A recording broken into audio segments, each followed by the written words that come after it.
Hey,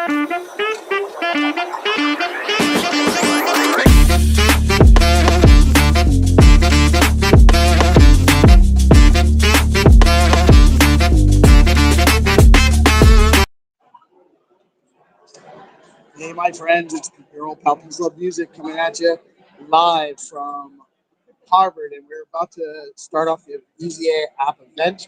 We're going to have Phil and Dom Kwok from EasyA opening the show soon, and then we have a couple of guests from Hero Wallet and from Hero Systems and Kenny Rogers, and some great stuff coming on soon. So we'll be covering that live.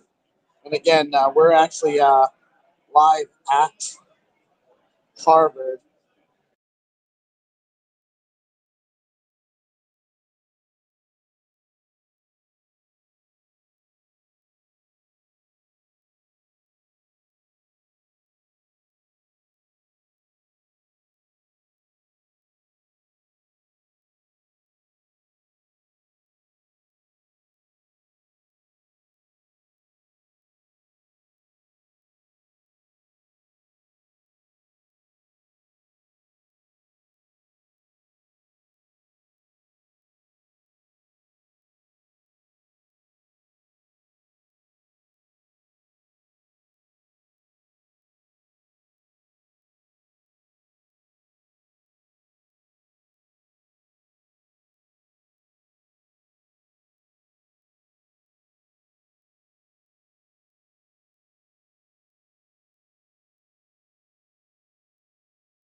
I always like to start with a quick show of hands.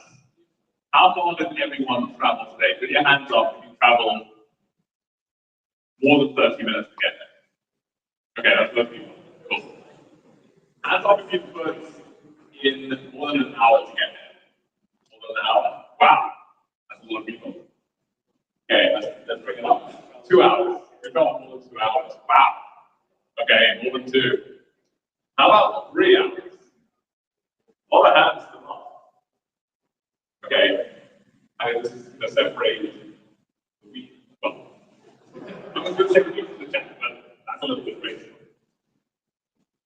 4 hours. Hands up. 4 hours. Okay, wow. Where do you travel that from? Where's that? Where's that? Okay, cool. Okay. 4 hours. Okay, how about 5 hours? 5 hours still. Whereabouts?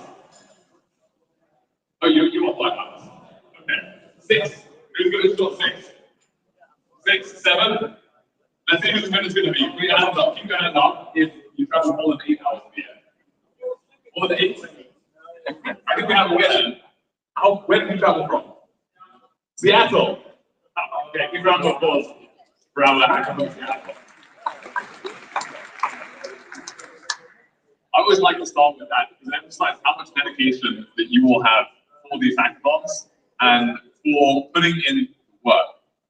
This weekend is going to be a life-changing moment for you, as it's been for many, many people in the past as well. Of course, I'm Phil, co-founder of EasyA. A little bit of a story about EasyA. I was born and bred in a little town you may have heard of called London, England, over in the UK, hence the accent. Ended up getting into Bitcoin in 2013 through Bitcoin mining. And so these tax hackathons always hold a special place in my heart because that is actually my first into the ecosystem. That's how I first got started in this space. And that, of course, changed my life forever. I was a 16-year-old kid setting up all this different equipment, plugging in my computer, starting with the CPU, then GPU, then learn about everything that there was about FPGAs, ASICs as well, and really just exciting all this. How to actually make a rig, how to build all this stuff, electricity costs, was how I really got started in the ecosystem. And just to think that I was a 16-year-old kid in my parents' basement, but I was contributing to the system, it blew my mind. Like, where else can you be running critical infrastructure that really powers the whole financial system at 16 years old? On Earth, right? And because all systems are in place with Bitcoin, like, that is what makes this possible. And I think that's so empowering. If you were to go to a JP Morgan or Barclays or any one of these other banks, who would allow you to actually contribute to that system at 16 years old? I don't think very many of them would. But that's what we are here to do today. That's why Bitcoin is so exciting. But it's also exciting for another reason. 11 years ago, when I first got started, there were limited things that you could actually do with this stuff, right? You could pretty much mine it, you could transfer it, you could use it as a way to store it value, and that was pretty much it. But we couldn't do much more with it. And today, we're in a totally different position. With layers like Stacks, you finally have programmability on Bitcoin. So I'm not going to spoil too much about it, give away too much. Of course, I know you already know a lot since you've done the EasyA App and Stack challenges and that.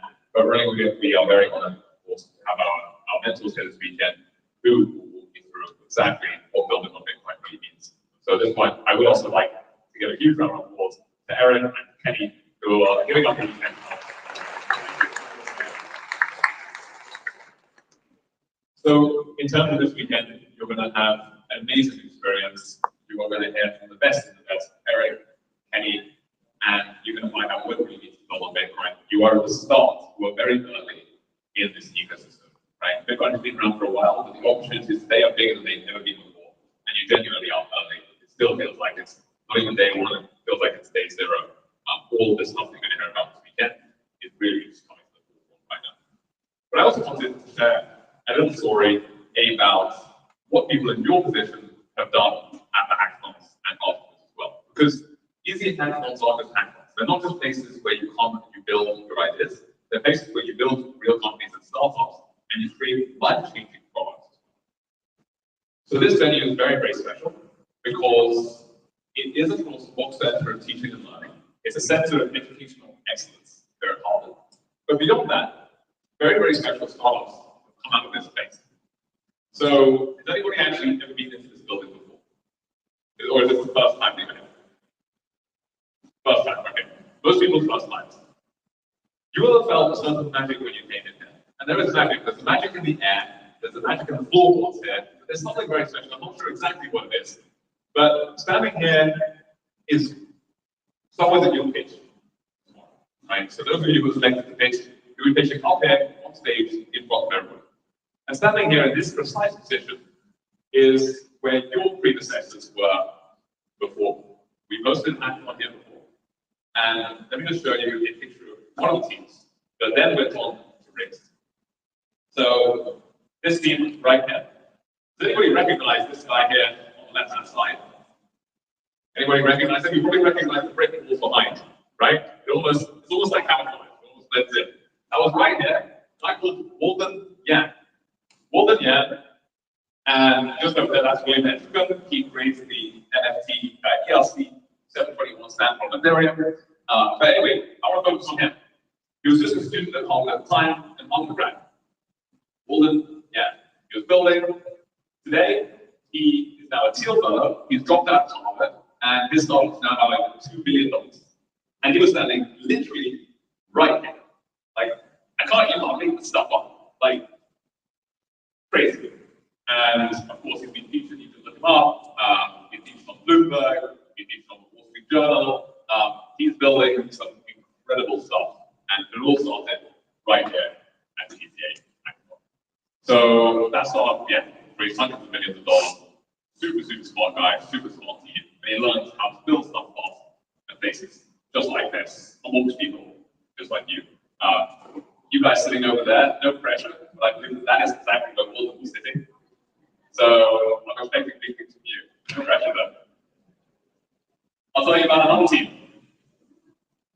Anybody recognize these guys? You'll recognize Paul Edgecombe, who of course was created the ERC 721 standard, one of the co-authors. Anyone recognize these guys there? guy called Ash, Jeremy, and Charles. Maybe not. I think actually, no, a couple of you will. Charlie, I think you know them. So I think a couple of you will recognize them. But just a couple of, well, just over several months ago, these guys were just students at Harvard, right? They were just undergrads.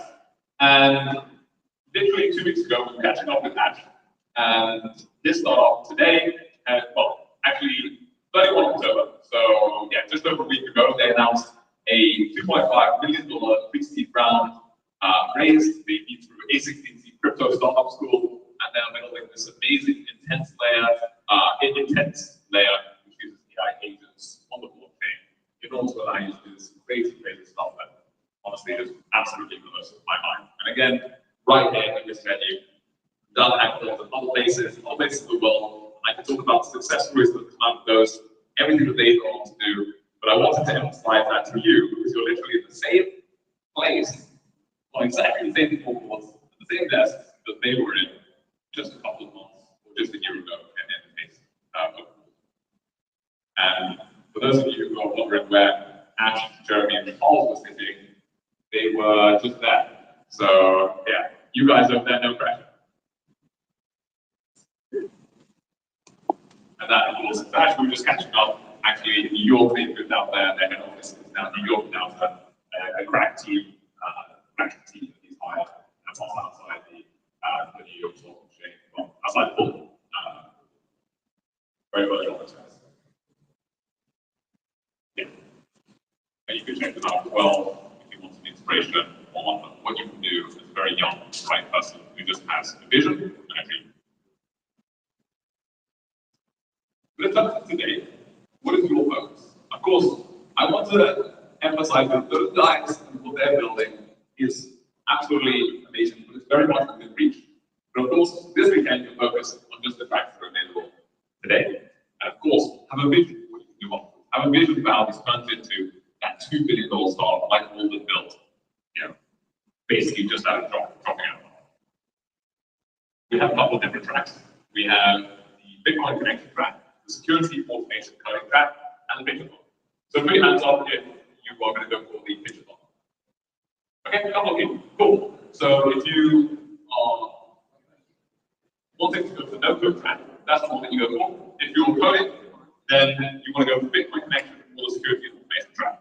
You can find all this information on the Notion doc that you will have. So don't worry about taking notes on every single piece of this information, but make sure that you're focused on addressing those in. And think about ideas that can be big. I think that one of the key things that is really important when you are building a hackathon and when you are also building stuff in general is to think about how big this can get, but also what you can build that you are inspired by. So think about what your inspiration could be. You're hearing things about digital markets, obviously very hot right now. All things like AI, agent layers, orchestrating different things, trades, and also, of course, ways you can do it. For example, yield things that are careful about, like yield bearing stable coins where yield actually goes towards charitable projects. Right? Tether, also they're making about $6 billion of profit. That actually goes towards any different charities, things like that. So across the spectrum, but make sure that when you're building, you're thinking about what is out there and working, and then you're going to have to spin on that. I think that's one of the key ways you want to think about this. Sometimes, if you just take things a little bit and extend them too far, sometimes in terms of execution, it becomes very difficult. Nobody's done anything like that. And like Isaac Newton said, you want to make sure that you're standing controls of governance will build what people done for you, so that you're grounded in that, especially the hackathon. And the other thing I want to emphasize is, of course, this is the hackathon more than an Ash desktop is now on this amazing rocket ship trajectory. They just all built a hackathon. And what you can build in a hackathon, I like to say that there are like 10 steps towards building a full-on startup, like it's really good, and your product is out there as well in production. And a hackathon, you might be able to do step 1, 2, maybe just start step 3, but you'll get nowhere near that. You'll barely be able to build an MVP or just start building an MVP. It's sort of showcasing what you're able to do. So make sure you focus on that. Don't worry about perfection. Most important thing is to get your idea, build it out,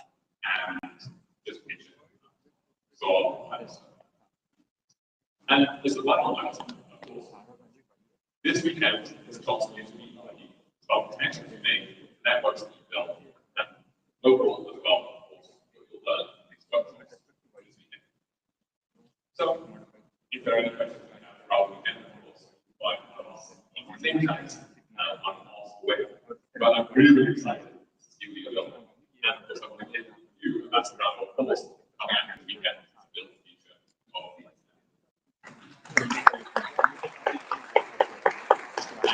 next up, of course, our very esteemed guest, Eric, who will be able to take us over for our next workshop. A big round of applause. Thanks very much.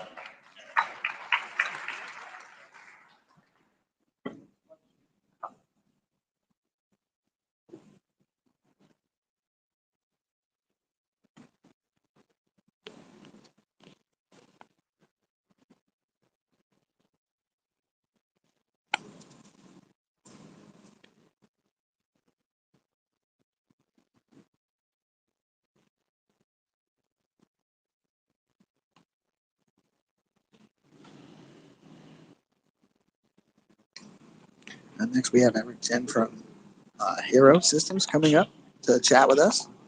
It's going to be really cool.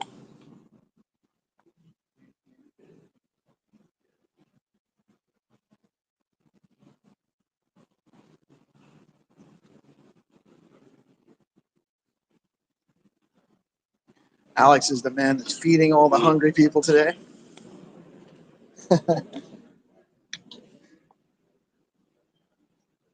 The eggs were excellent.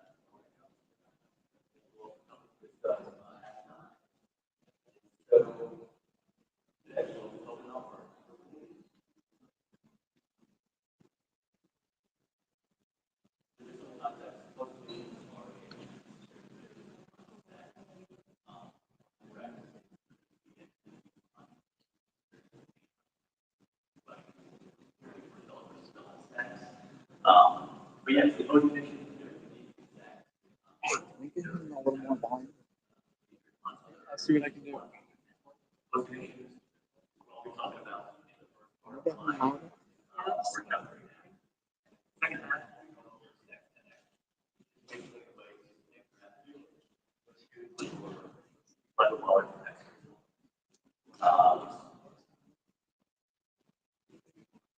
But yeah, so post-conditions. If you haven't heard about it, right, there are essentially conditions or conditions that are evaluated post-transaction process.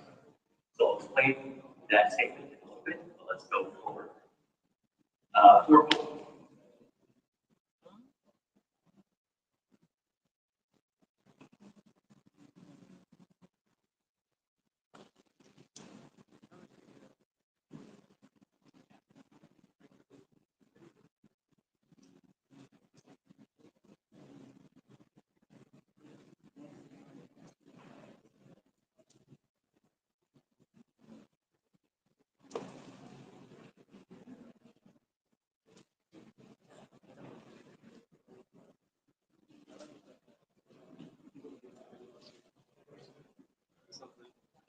Thanks, man.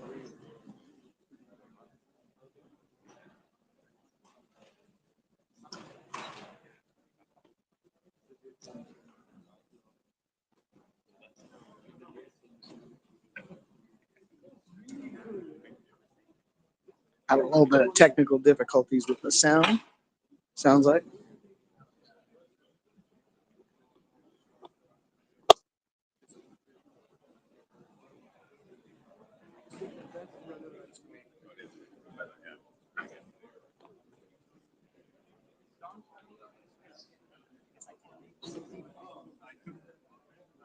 Oh, no. What happened? Say something.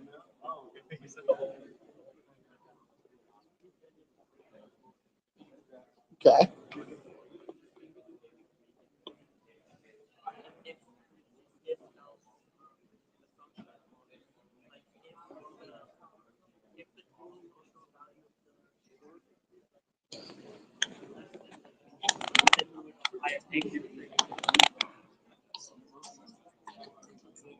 I don't think it's our power strip that's causing the problem.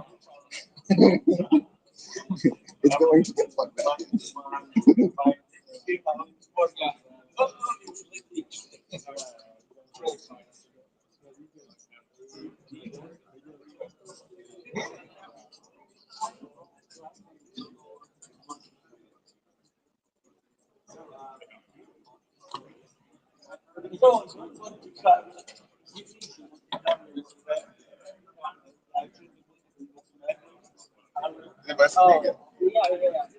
I think it's open, sir. We'll do it. Oh, sorry, excuse me. We'll be doing it. We'll do it in 5 minutes. My power outlet okay? Like, is that an issue? There's a lot of things plugged into that one.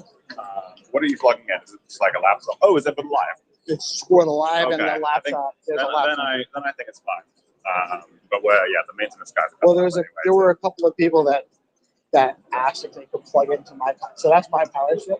Oh, But there's a couple of people that asked if they could plug in, like charge in it, and I was like, yeah, sure. Okay, cool. But what did they lost? They blow up. We'll get the guy. The guy's on the way. Oh, I'm sorry. Excuse me. So we're doing all right though. Just from the start. We got 142 people live. Oh, nice. Cool. Awesome. Yeah. Well, they want to see. They want what's to. going on, Yeah, right? we want to bear out. Yeah. We got to let them know about post conditions. Oh, exactly. Yeah, it's great. Great that you're here, and it's awesome that you're Thank you, live guys. streaming it, right? Yeah. Thank you guys so much for having me. No, too. definitely. This is actually super cool. Yeah. No, it's great. Awesome. Eddie doesn't want to be on screen again.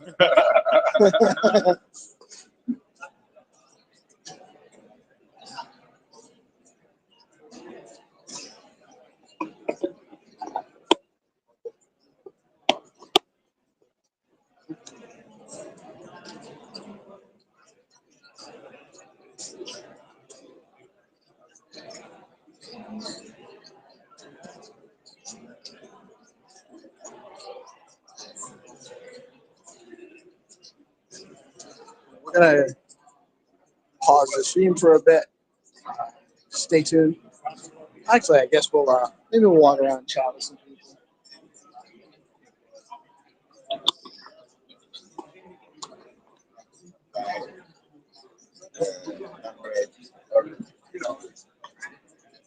I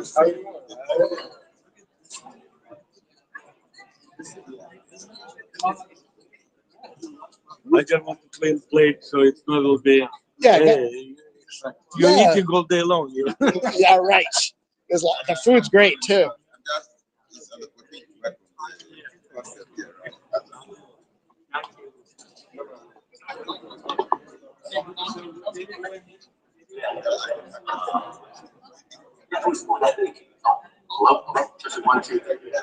All right, sounds like we're back.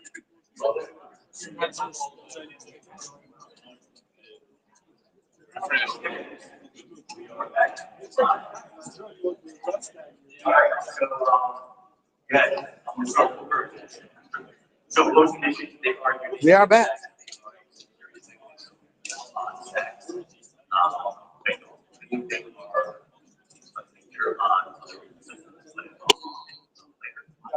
So those conditions, the term those conditions basically means that there are conditions evaluated after post transaction processing for global state limits. So the agenda for today is this might be multiplied by the pound, and afterwards I'll show you that these those conditions with our stats as models. So the definition that I want to start it off with, second normal log rate by 10 metric. But simply, those conditions are set conditions that must be met.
Yeah, we're thank you all for hanging with us. We are having a little bit of technical difficulties.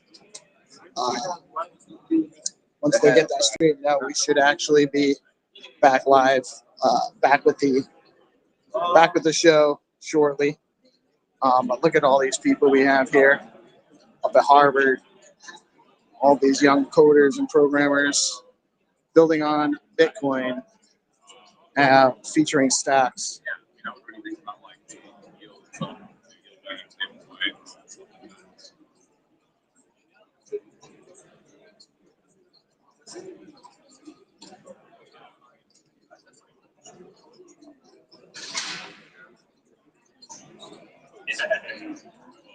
And just so you guys know, when I do this, is because I'm old and I can't see my phone without going over my app.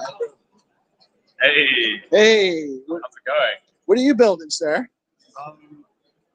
I don't know yet. Like we'll see. Like I have to discuss more with my teammates, but like something maybe related to like the news as well, and how maybe people can like contribute using Bitcoin to help like business Very cool. So, or like an issue that is going on. It's what I'm thinking. very interesting. What's your name? With Willie? Yeah. And are you a student here? I'm an exchange student at Boston College. Boston College? So you didn't have too long of a drive this morning? Not really. No. It's 20 minutes. And how long have you been building? Not that long. Like the first event was actually with Phil, like at EasyA, that I started. So like, fairly a couple months ago? fairly new, I guess. Yeah. Fairly new. Earlier this year. Yeah. And what made you choose Bitcoin?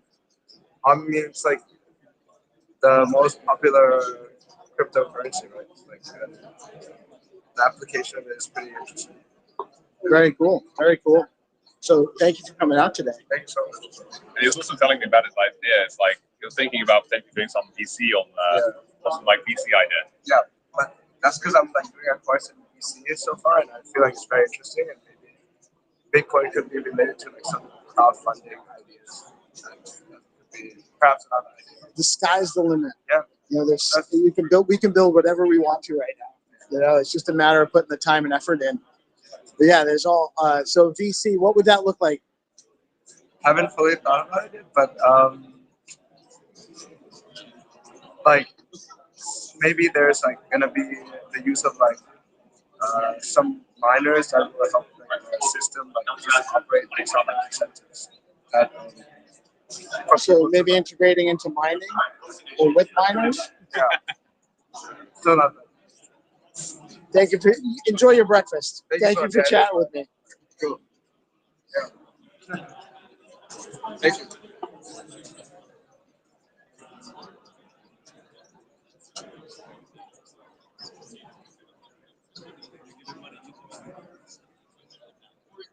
All right. Looks like Eric's gonna get. Looks like they're getting him ready. Go back.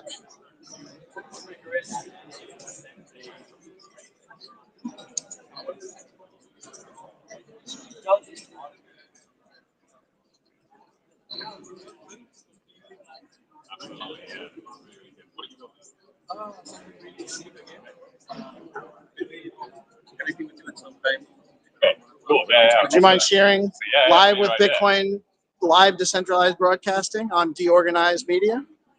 What's your name? My name's Abhay. Abhay. Abhay. And what are you building? Right. So anybody who's getting into the blockchain ecosystem, specifically Clarity and Stacks, they don't have to learn coding. We're going to make it very easy for them. It's an automated coding platform for anybody who wants to build on Stacks and any blockchain specific ecosystem. They just have to understand the blockchain basics, input what they are trying to do, and then just compile the contract. They're good to go. Very cool. Very cool. So you mean you're gonna put all these guys out of work? Yeah, sure. I love it, man. I love it. Very nice. Thank you for chatting with us today. Are you guys working together? Yep. What's your name? Tejo. Dejo? Tejo. Dejo. Nice to meet you. Nice to meet you. And so you guys are working on some kind of no-code programming app.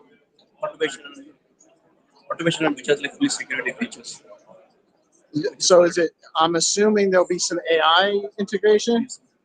Are you guys using? Are you familiar with the Cursor AI? Do you use that? Cursor it's like a coding platform, just like the VS Code, but built in like AI. That's a difference. But you might integrate something like that into what you're building. Yeah. Very cool. Thank you. Good luck today.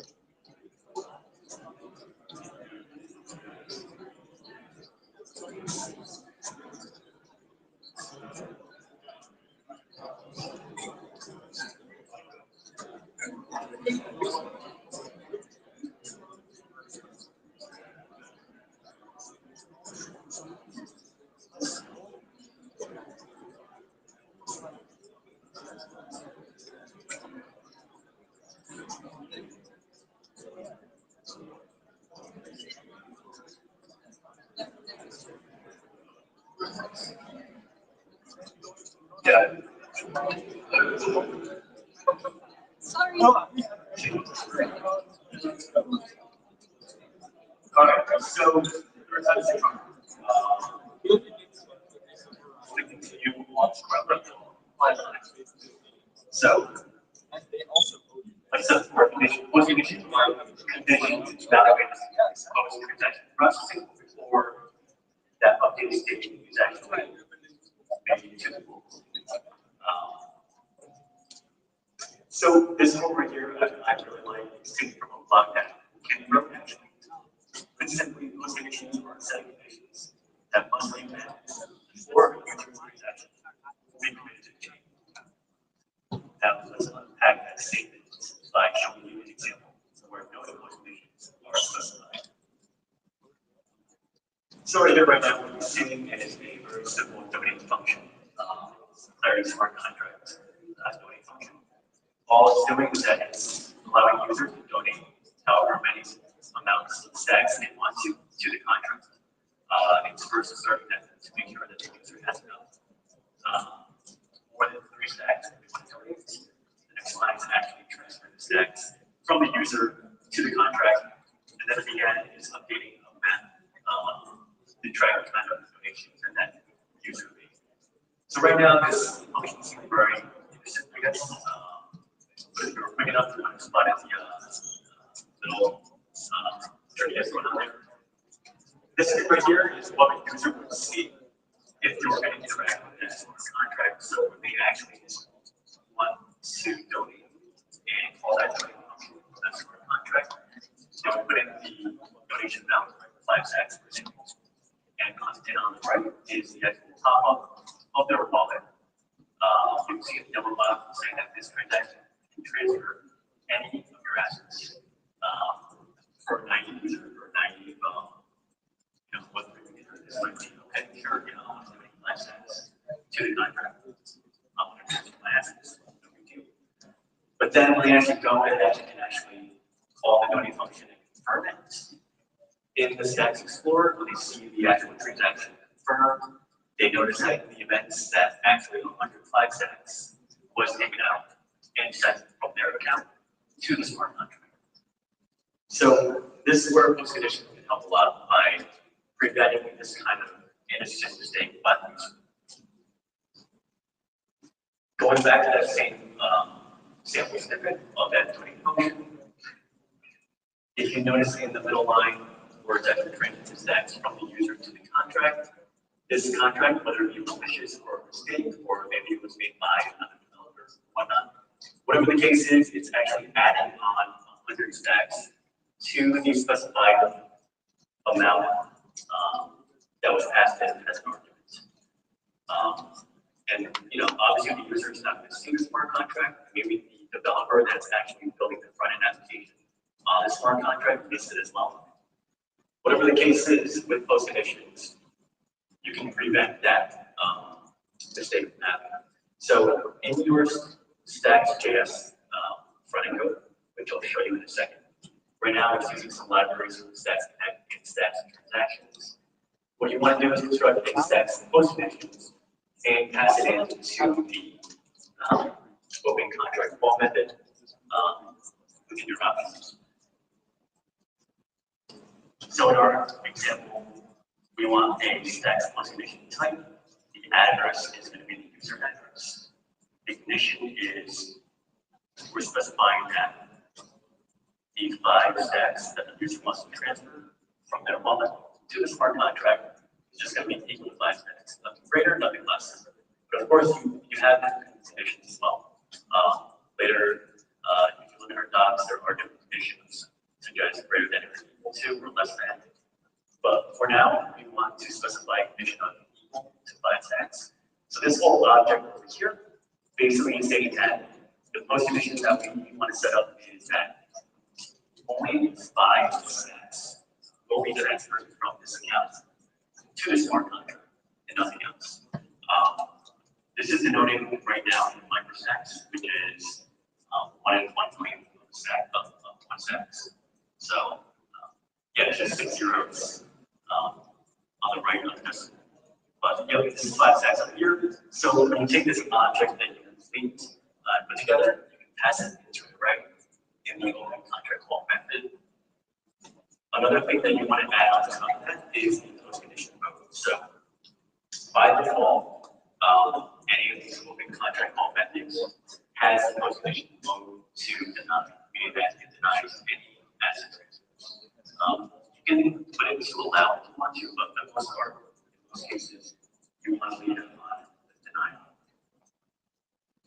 So once your post condition is complete and also added onto the open contract call method, going back to what the user sees, this time around, once they click that donate button with their 5 stacks specified in the field on their wallet pop-up, they will see the post condition actually being specified for the user, stating that you can only transfer exactly 5 stacks from your account to the contract or the transaction below it. And this way, right now, the user knows for sure that they will transfer 25 stacks, or else transaction will be canceled. And so if the user actually goes ahead and confirms this transaction would basically fail because of that condition. In this access report, you can see this message over here. It's saying that it's rolled back by select condition iterate in our statutes code. And you can also see what post conditions were added to this transaction on the transactions page on the Explorer. So you can see exactly what we had. Transfers exactly 5 stacks, or else cancel. And the mode will also appear on the top right. Alright, so post conditions are intended to use to force a transaction to abort if the transaction would cause the principal to send an asset in a way that is not to the user's liking. So post conditions, good news to note is that post conditions only care about what is being sent out. It doesn't track in terms of what an account while it's only what's being sent out. And so this would only pertain to data transfer events or NFTs, like tokens and native stacks token, and also to burn events as well. So whenever you want to burn a token or stacks itself, we can apply post conditions to it. So a simple life cycle of what's actually going on. Step one, we broadcast your transaction with the post condition attached to it. Step two, the node or the protocol will process your transaction. Step three, that node or that protocol is going to evaluate the transaction state, the proposed state, against the post condition supply. And if that passes, your transaction is committed to the full state. If not, it's rolled back. And stacks, post conditions, it's important to know that post conditions aren't actually part of the very smart contract. It's an additional feature that you need to add onto your running code when you're building your application. These are the major basically components of like who's actually part of the post condition stack. So you have your on the top is your running client, this uses yes, and it says yes where you specify your post conditions. Right, but in that, as we've seen in the example before, is where policy complex are most, if not all, stacks wallets also support post conditions to appear in their wallet, whatever a user prefers to transaction. And then the bottom, it's part of the protocol. So nodes and miners, they are the ones that are actually evaluating post conditions before that proposed state is committed to the global state. And as I mentioned before, post conditions they can be applied to not only the native stacks token, but also the fungible tokens and NFTs. Okay. And then right here is a very simple decision tree.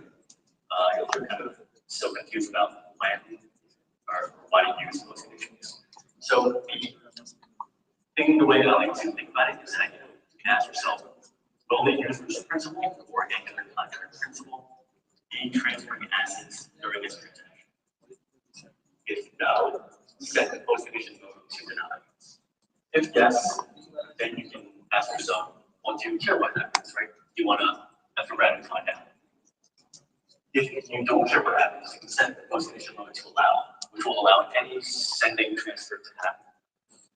If you do care what happens, then this is where you actually determine what post conditions you need to construct and pass in to your transaction.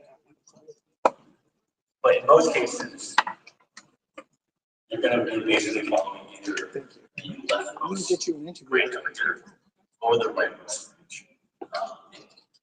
Wherever would you have it want to set the post condition mode to allow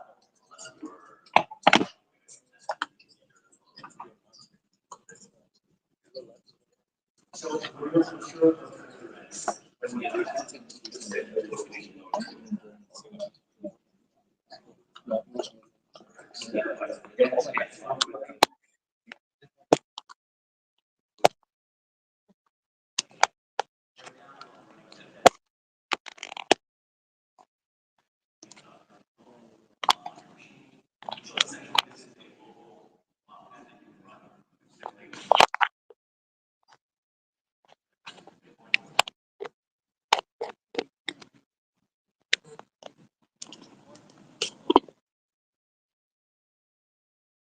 So the main things that you need to think about on the right are specific libraries and other stacks. One of them being Stacks Connect, and another one being Stacks Convention. There's other libraries, of course, but these are the two main ones that you need. Stacks Connect, in order to create a connection from your application to the wallet, you need to get part of the connection class and instantiate that by passing in a few different configuration settings. On line 3, these configuration settings are mostly pertaining to Havard, which is a centralized storage. But you actually don't even need to pass it in. But if you want to, you could. Gaia is a whole other topic that I won't be going into now.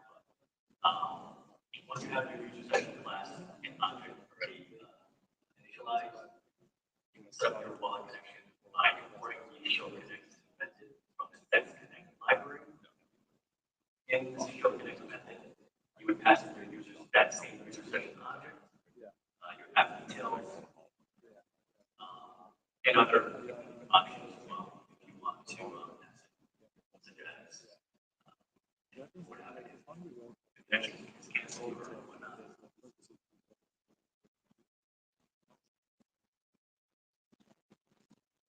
And then so for the actual constructing of the post conditions in your contract call, it's using the method called open contract calls from the stacks transactions library. And then here you're passing your contract address, contract name, function name, arguments, the post conditions in the network. So right now, like I mentioned before, we're using the DevNet network, which is part of the ClearNet framework. In here right now, if I display the way it is, like I mentioned before, I have it on allow mode. It allow mode basically lets the user confirm a transaction, but allowing any sending transfers to happen. So this is the same, I'm calling the same exact function that I had like this before from the same contract.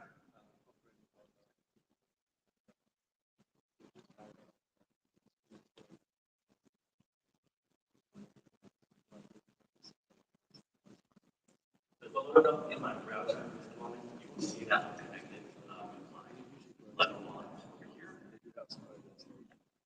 So I'm going to use DevNet in your wallet as well. We need to also change the network to DevNet. But yeah, so like I showed you before, we have the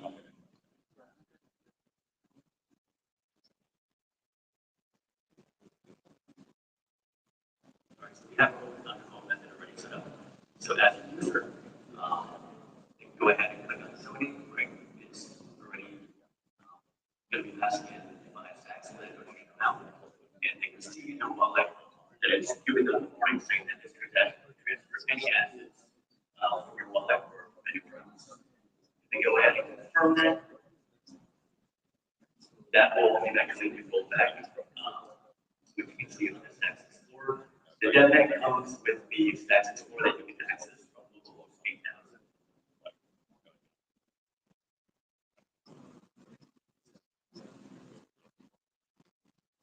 So that you see here, that same method that I proposed went through.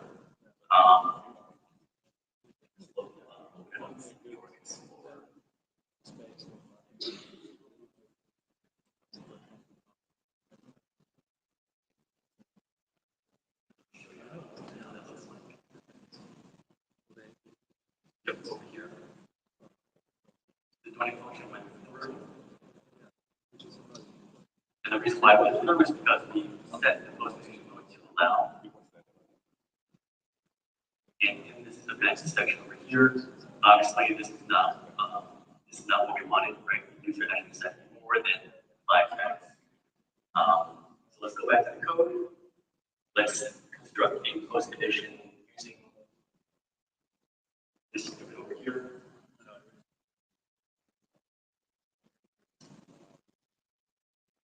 And what's this is saying is that you are setting the post condition for stacks, the data token. The address is going to be the user's address, which you can get from the user setting context. The condition is the amount that's sending out will be equal to this amount right here. And as you know, when passing it to your open contract call, you just choose the post condition and just add this for the bracket. So now, for the user, if we go ahead and try to pull that method, see what happens.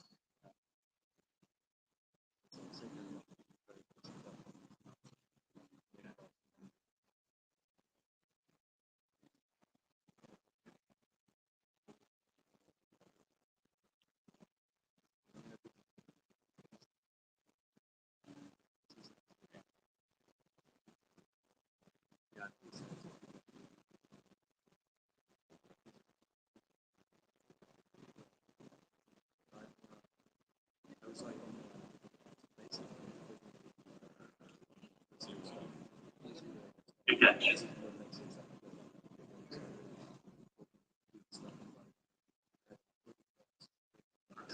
Alright, so with the post-condition set to deny is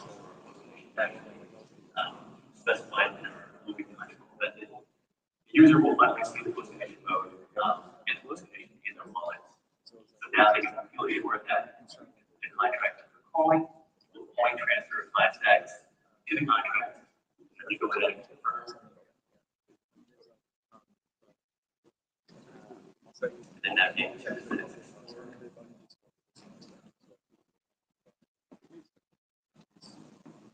Yep, they see right there that their functions that they have to call failed because we're and so right here is basically what we want to prevent. We want to prevent users from like something like a contract or a multi-code contract. Again, to reiterate, those conditions are not part of the smart contract itself. And users can add in your front end application. And so, yeah.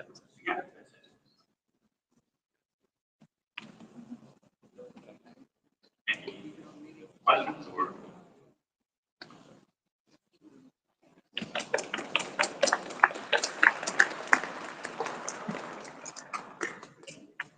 All right, thank you.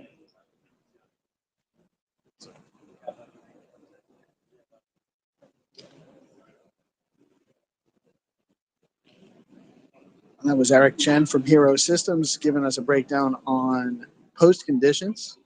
Very important. Security measure on stacks. I think Kenny Rogers is going to come up and chat with us.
Kenny's going to talk to us about SBTC.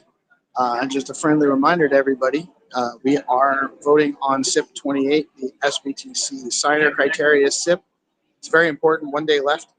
Go to stx.eco. Again, that's stx.eco to cast your vote in support of the SIP 28 SBTC signer criteria SIP. That is very important. If you want SBTC to go live before the end of the year, we need to approve that SIP. It's very important. It's been talked around a lot about the community, and the whole Stacks ecosystem is really going to benefit from the establishment of SBTC. So get out and vote. stx.eco. That was amazing work from Eric. And now next up, we have, of course, our next speaker. Make sure that you follow what it you have. Everybody should have like computers. I was going to say, if you have computers, then you can follow along as well. But I want to give a massive round of applause to him. It's going to take us away from one of his stellar workshops. Okay. Cool. Before we get started, I want to get a little bit of a feel for where everybody's at. So, show of hands if you have worked with Stacks or Clarity before.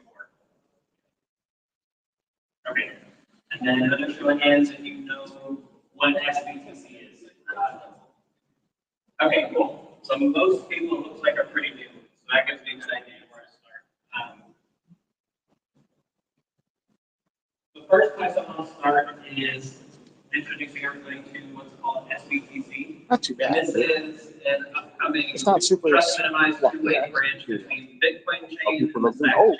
And so if you're familiar with wrapped Bitcoin on Maybe. Ethereum, It's all right. SBTC is designed We're deorganized here. Doesn't matter. Except on the stack state and in a decentralized manner instead of being custody by a single custodian. And so getting familiar with what SBTC is and how it works, at least at a high level, is going to be important for the next part of the workshop. But for a quick timeline, SBTC set to be released before the end of the year. It should be up on testnet. You'll be able to play with it then. But the cool thing about the way that SBTC works is if we look at how non-fungible and fungible tokens work by Clarity, they work off of Stacks has Stacks improvement proposals, so SIPs, and these you can think of very similar to EIPs, but there are two SIPs, SIP9 and SIP10, that define the standards for how non-fungible tokens for SIP9 and fungible tokens for SIP10 work. So if we go to, I'm on the Stacks docs right now, it's docs.stacks.co, in case anybody wants to follow along, but if we go down to the Clarity function reference down here, I want to go to this function right here, because what this will do is give us a good idea of how fungible tokens work on Stacks and Clarity. So if you're familiar with Solidity and Ethereum, you might be familiar with a library like OpenZeppelin or something where you're pulling down the library in order to implement standardized functions for working tokens. Clarity is a little bit different. Clarity has those functions built in, and so there's actually native Clarity functions for minting and transferring and burning fungible tokens. And this is one of those right here. So we'll look at an example of this in a minute, but the reason I want to call this out is because the way that SBTC works is that trust minimization, there's a lot happening behind the scenes. At a high level, but for all of you guys, for Clarity, the only thing that we have to do is just work with it like you would any other system. That's part of what the demo is going to be today. So when this makes sense, yeah, that's okay. We'll move it, how to actually do it. But before we do that, let me introduce you to a little bit of how SBTC actually works.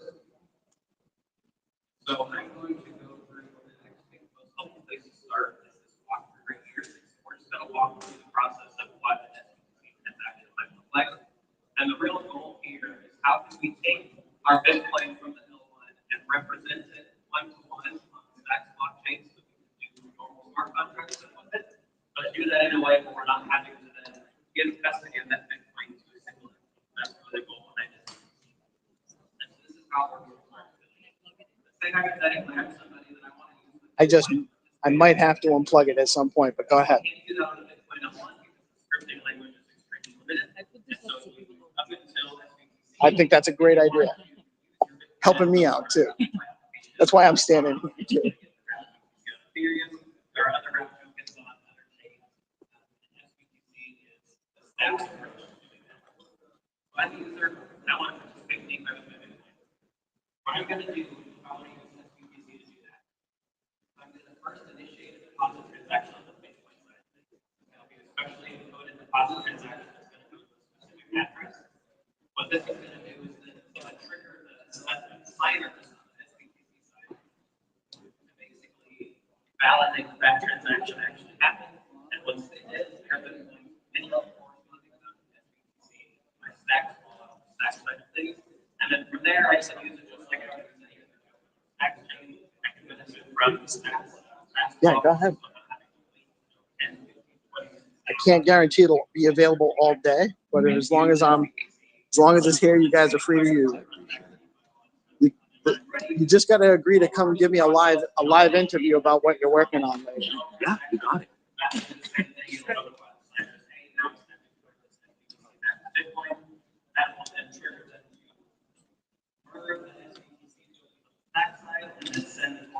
Do you want to put your bag over here so it's so nobody trips? And I'll stand here so that they have to walk around the bags. I can now pull this back out into my wallet. And this signer set is a key part of how this works. But this is a group of signers that's basically just all through their signing software. So just the deorganized power strip has become the community power strip, powering development on Bitcoin. Once the developers have gone through a bunch of tests, everything's working, everything is stable, then the network actually opens up and anybody can become an SBTC signer after that.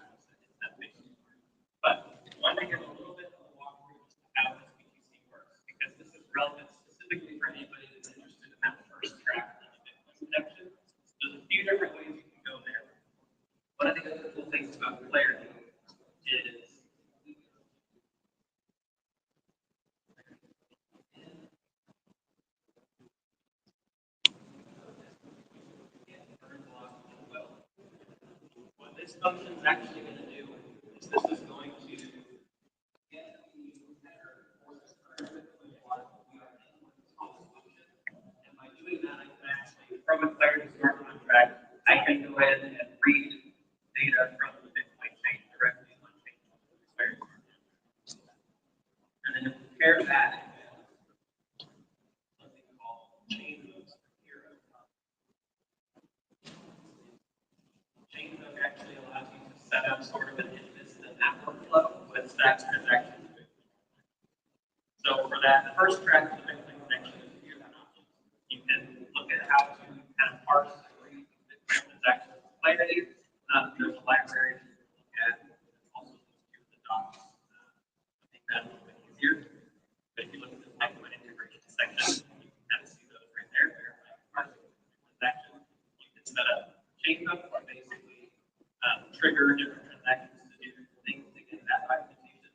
Or the third option, you can build something with this VPC, which is kind of what we're going to look at today. But all of those things would fit under that umbrella of that first track. That's what I want to do. So that's the high level overview of how this VPC is going to work. But you guys, what you really need to worry about is how to use synthetic tokens. And so I'm going to go to the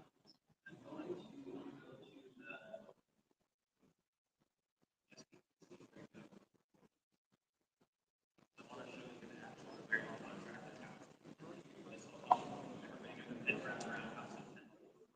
All of these young builders building on Bitcoin today. Some of them getting, many of them getting their first exposure to Stacks. You won't necessarily need to use this for your project, but I want to go first. Within its contracts folder, you're going to see several Clarity smart contracts that all collectively operate this SBTC system. So as those deposits and withdrawals are happening, the signers are going to be triggering these different, calling these different Clarity contracts in order to deposit and earn. We list this SBTC in the document layer. This is where we're actually defining that new fungible token. See right here. Have this line, define fungible token SBTC. This line right here is what's actually creating that fungible token. So this contract here, we're calling out the final fungible token that's creating a new synthetic fungible token called SBTC token in the very smart contract. And then we've got a bunch of different functions down here that will do different things like mint, earn, transfer it here. We've got some locking and unlocking functionality that we can worry about today. The other resource I want to call your attention to Clarity. And I'm going to actually give you, so that you don't have to write down all of these URLs separately. If we go back to the docs, there is a page of docs. Down here in the reference section, the stats tools page. We go here. This is going to give you a list of a bunch of different developer tools that you can use to build on Stacks. All the wallets, explore the APIs, XJS, Clarity, second, and then down here we have a list of education resources. We've got these docs here, Heroes docs, and then the Clarity list is listed right here as well. If you're looking for a holistic introduction to Stacks, two great options are, of course, EasyA App, or we'll later that one, and another option is Green also has an introduction to the Stacks course. Here, this is a really good resource to kind of dig into the basics of Stacks, how it works, how Clarity works, and it's not too time consuming. So it's a good resource here, but yeah, I highly recommend going and checking out this Stacks page of the docs. But going back to the Clarity, look at this section here on the Stacks proposal. Here and so what these use are they're called traits. So Clarity is not object-oriented like Solidity is. There's no classes or libraries where you inherit functionality. Instead, Clarity focuses on being composable. And what that means is that you implement what are called traits. And if you implement a trait, what that's going to do is it's going to enforce the template on your smart contract. So if you implement the trait,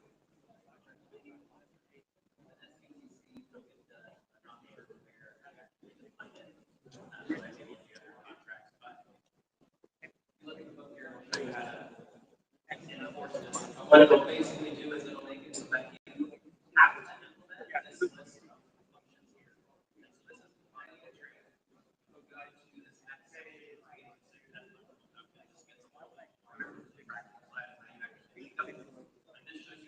But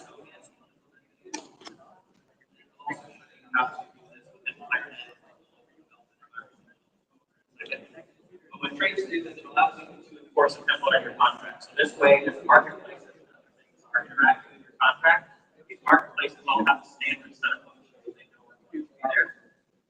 This site actually creates the evidence. So my point, what I put for all of this, is that if you want to build something with this, you can actually build a mock version of it now by just creating your own system with it. And then when the actual production version of SBTC comes out, you're just going to have to switch a couple lines, all of that production contract instead of your contract, and everything else is going to work the same. And so that's kind of the process that we're going to walk through. So that's the roll into for clarity in SBTC and how Syntento will work. I know that was lots of things that we have to work for private facility.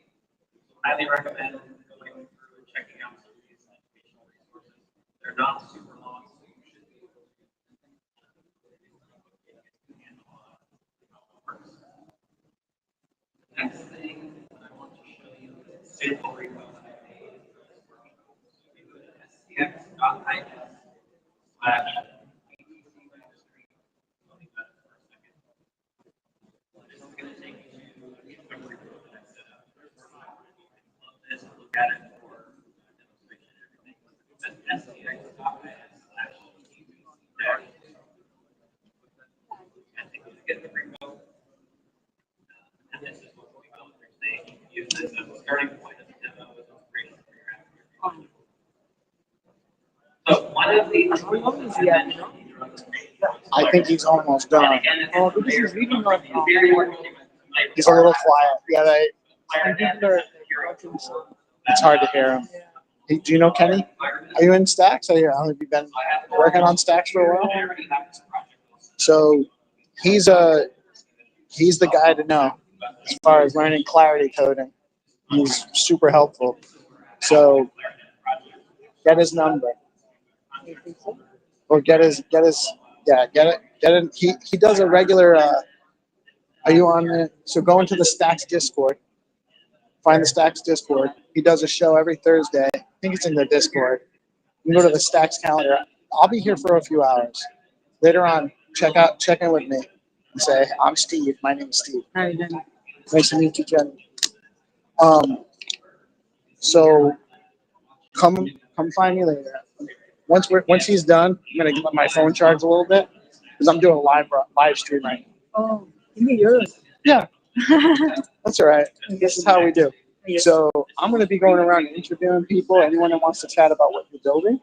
But also, if you're interested in doing more with Stacks and Clarity, I can hook you up. What do you do? So on X, my handle is PeaceLoveMusic, and I have a project called Deorganized Media. We do a live stream every Monday through Friday, and then we also host builders and people building projects and Stacks and Bitcoin, Ethereum, like broader ecosystem, crypto media, decentralized, organized media. Oh, specific niche. Yeah, just we do live streams on most of our viewerships on X, on Twitter. Okay. What's your name again? I'm sorry. Jenny. Is it Steve? Steve. Yeah. Nice to meet you. Nice to meet you too. Yeah, Kenny's the man. Okay. And he wants to help everybody that's looking to learn Clarity. Okay. So he'll be happy to help you out. He does a weekly call too. There are other resources as well for people looking to learn and expand with Clarity. So we'll hook you up. Okay. Let me start with whatever I'm doing. What I'm do you trying work? to focus there, but then I can't hear it completely. That's why I came up. But I think you said he's gonna be done soon. I think he'll be done soon. It was the same problem with I think the Yeah, second or the first one. yeah. What is his name? It's a little quiet. Yeah. The one who had the glitch with the screen.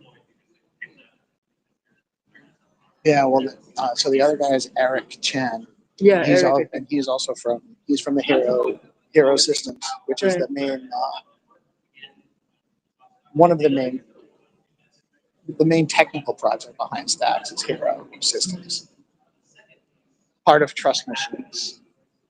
There's so many things involved. There's a lot of, but a lot of the same people. Okay. Let me try to get back to you. What I'm trying to do.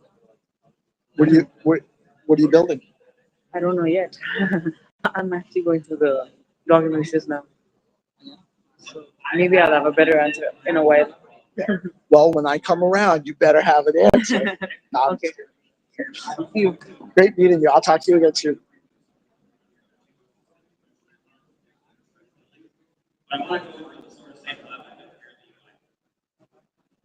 So one of the features that's going to see when it comes out is what you'll actually be able to do is I will be able to deposit my Bitcoin to an address and have part of the including that transaction say that when my SBTC is minted, instead of having to go to my Stacks address, I want it to be deposited directly into the smart contract instead and that can all happen in one transaction. So what I'm doing here is basically mocking that process. Because as you can see, for that we have I'm mocking the first part of the process. And remember what will happen in the production part of the first one is deposit one Bitcoin. Signers will automatically detect that and take that out. Validate the transaction and then enable it. What I did was see here and implementing that self-entry that we talked about. Setting up a couple constants here. I'm not going to go over all this in detail because everybody can go to the docs. And you can go to the back and start building most of the basics. But you can move over here, and then you can see that we have this pin. And so when I install this, you can see what's going to happen is it's going to process it and it's going to actually pull up the wall prompt to have the actual mint that amount. So one Bitcoin user is going to know that mint actually mint this SBTC so that I can use it. Side note, by the way, I don't have any post conditions set up. So that's why you're seeing this message here. This wallet is detecting that there's no post conditions set up on this, meaning that it can do whatever it wants. So there's no post conditions detecting the run it like you're just talking about. So that's why that is there. That's what post conditions. What this is going to do is mint this much SBTC and this where am I getting this?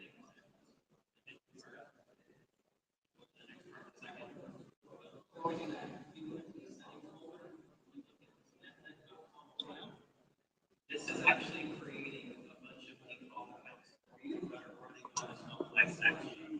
So you have access to the wallet, the secret key, Stacks address, EasyA address, all running on the localized chain. And so that's where I'm getting this address from here. And this is the address right here. So what we're building here is I built a very simple payment streaming system. To basically stream Bitcoin to somebody, say that's doing some freelance work at the time. The use case for this might be I want to hire somebody to work on something for a set period of time, but I only want to pay them as they go. I don't want to have to pay them all upfront, and on their end, they don't want to have to wait until the work before I pay them. And so what this payment streaming system is going to do is it's going to take that SBTC that I created, put it into a very smart contract that does this payment streaming. So what I'm doing right here is I'm saying we've got our one Bitcoin successfully converted to SBTC. And what I'm going to do is I'm going to open up the payment stream with this address, which I got right here. This is the account's wallet one address right here. And the stream duration is going to be set to 2 days.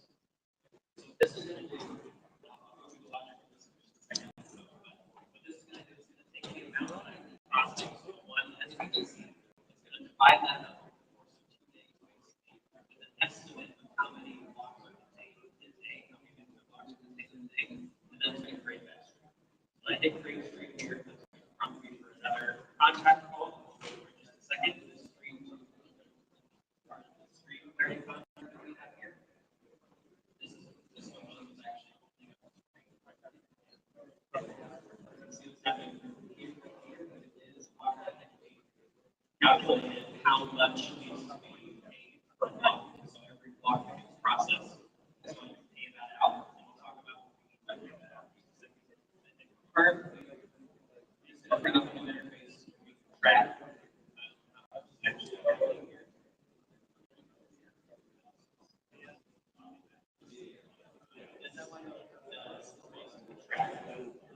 how much is actually being paid out.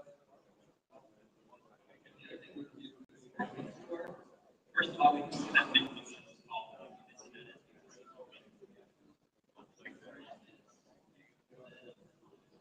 other thing you can do is that we go in here to the screen, make it hit in, and that's going to automatically advance the next one. And it's the next one. I go back here now.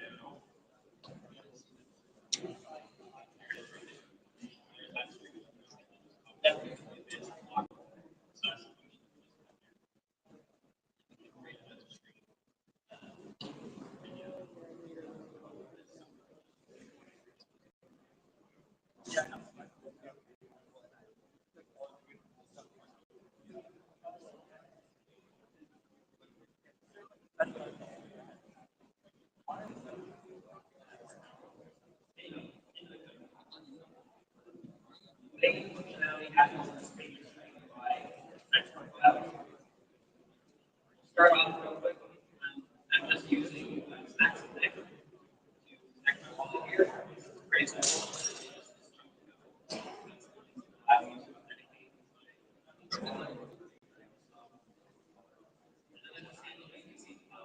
this is that first step we're doing. Remember, this is just logging in.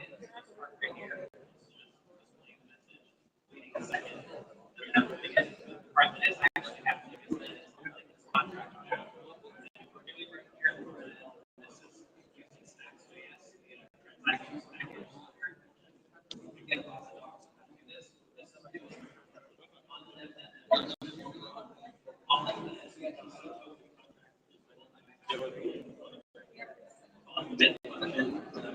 good. And that's what is causing this popping if part as that happens. Then it would then actually create this stream. Here we're calling this stream. Really quickly, like what the stream. I would recommend doing is if you take a look at the docs, get the syntax basics and clarity down, look at this contract and read through it, just make sure you understand what everybody's doing. Clarity, what's not different, especially when you use today's JavaScript or anything. But once you just get used to it a little bit, learning through, I actually found it to be really short because everything's very clear, clearly laid out as you get used to the syntax.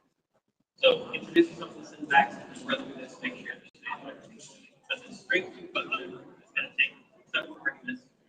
Recipient, principal type. So the second part is indicating the type of principal is the address. The initial balance will unselect integers, positive integer. Second case is start block, out block, what the string is actually going to be. And then we've got this payment block. And so this is a let block. What a let block does is it will first set these as context variables just for the specific execution of this function. So this is setting strings to be this value for the rest of this contract. And every time this gets called, this will get reset based on the new context of this function. We're setting the details of the string here based on the information of the passive in front end that we're creating.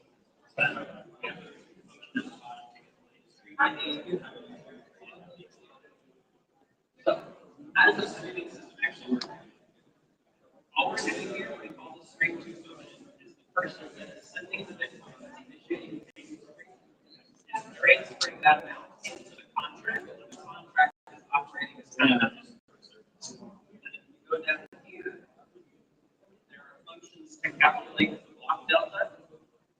Go down a little further, you can see this draw function and this refund function. What these are going to do is, if I, as the recipient, let's say that I've gotten halfway through whatever terms we agreed on, so I have half of it. If I go to withdraw, if the payment terms were set up to be between Bitcoin block 1,000 and 2,000, depending on where we're at in that process, it's going to calculate how much of the Bitcoin I'm able to withdraw, and it's only going to let me withdraw that amount until those blocks are next. So that's how the payment stream works. And then vice versa on the flip side, for the refund portion, if the contract ends early, I as the initiator of the payment stream, and then go again, the same thing, corresponding amount back to that. That's all that works. I know that one is a lot. ask the questions you have, and take a look at all the resources that we have here. Yeah, I can help with that. All right. Kenny Rogers wrapping up. I'm going to take a short break, charge my batteries up, and then we'll walk the room, chat with some of these big brains and see what they're building.